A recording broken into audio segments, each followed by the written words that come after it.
যেদিনকার ইচ্ছা হবে যে অমুক জায়গায় বেড়াতে যাব, ওই দিনে মনে হয় যে এত কাজ আসে, ঠিকই লাগে, মনে হয় যে মাথাটা খারাপ হয়ে যায়।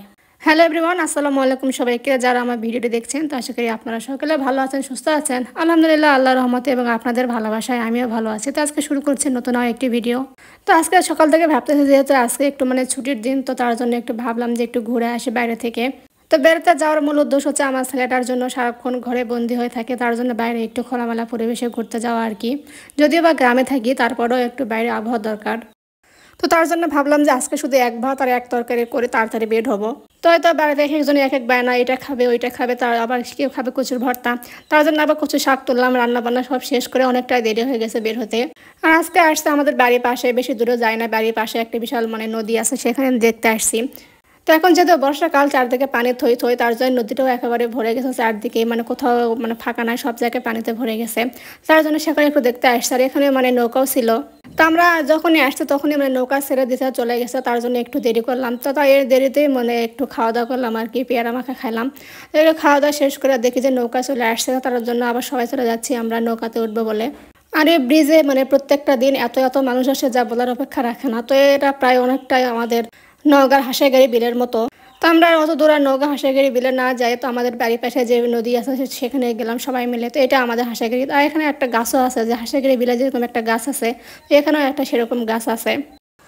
তো আপনাদের ভাইয়া নৌকায় উঠতে চাইলে, তো প্রথমে আমি নৌকায় উঠতে চাইছিলাম না, কারণ প্রচণ্ড পানি আর একটু স্রোত যাচ্ছে, চারদিকে পানি থই থই। আর নৌকাও বেশি বড় না, ছোটো নৌকা, জন্য বেশি উঠছে, তার জন্য ভয়তে উঠতে চাইলাম না। তারপরে ভাইয়া বললো চলো, কিচ্ছু হবে না, সবাইতে উঠতেছে।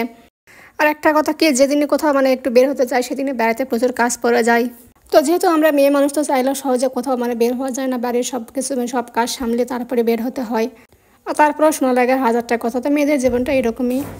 তো আসলে আমার নিজের জন্য বের হওয়ার কোনো ইচ্ছে নাই, তো আমার ছেলেটার জন্য আর কি বের হওয়া, তো প্রথমে বলে দিলাম আমি। তো এখন আমরা নদীর মাঝখানটায় আছি। তো এখানে একটা চর আছে, চরে একটা তো তাল গাছ সহ কিছু কয়েকটা গাছও আছে। তো আমার মনে হয় পানি এখানে বেশি খুব একটা হবে না, কারণ এখানে আগে দেখছেন খুবই জল পড়েছিল, জায়গাটা উঁচু, তার জন্য হয়তো অল্প পরিমাণে পানি জমে আছে। আর যার জন্য অনেক ঘাস গাছ টাছও কিছু দেখা যাচ্ছে আর কি।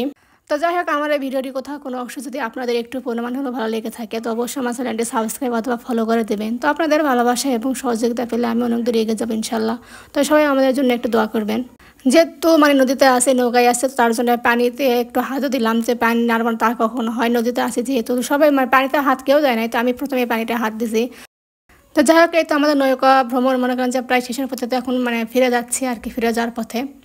আর এসে আসার সময় আবার সেই চরটা দেখলাম। চরটা দেখতে কিছুটা অদ্ভুত লাগতেছে, তো গাছে একটা কাগজ বাঁধা আছে, আরও একটু ভয় ভয় করতেছে। তো যাই হোক, আমরা চলে আসলাম, আমাদের নৌকা ভ্রমণ শেষ, তো এখন নেমে পড়তেছে সবাই। তো ভিডিওটা এই পর্যন্ত। তো ভিডিওটি কেমন লাগলো অবশ্যই সবাই কমেন্টের মাধ্যমে জানাই দেবেন। যদি ভালো লাগে অবশ্যই একটা লাইক দেবেন। তো ভিডিওটি দেখার জন্য সবাইকে অনেক ধন্যবাদ। সবাই ভালো থাকবেন। আল্লাহ।